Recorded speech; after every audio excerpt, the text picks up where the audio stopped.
Hello guys, so for this week talking about what leaves Los Angeles vulnerable to climate change.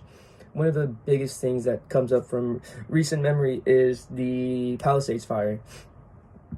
And this was a natural disaster, that very unfortunate that it happened, but it had some pretty severe consequences, and one of them was their air quality was greatly affected for the following couple weeks, and it leaves an effect on the community. And like me, I suffer from really bad allergies, so this is something that really bothered me, and it is a factor for climate change. So something that goes hand in hand with this is the runoff from these fires can sometimes be filled with toxic waste that is not ever put into a system. So this can greatly harm the water quality, the marine quality. It just trickles, it has a trickling down effect, and this affects people. This affects climate.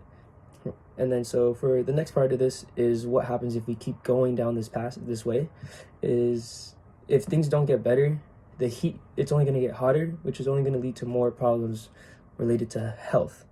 So in the action plan, that there's a clear outline for more green spaces. She's gonna have shade coverage, increasing the tree canopies, like just more green into the city or into these places that don't already have it, to prevent worse changes from happening. And we need to get ahead of it now. And I think that for this last part of this discussion, I think it has a really big thing to do with how LA is as a whole, and that's the car dependency, the freeways. Like, the emissions from Los Angeles has to be insane. There are like 8 different freeways going through the middle of downtown, and they are jam-packed Monday through Friday every single week.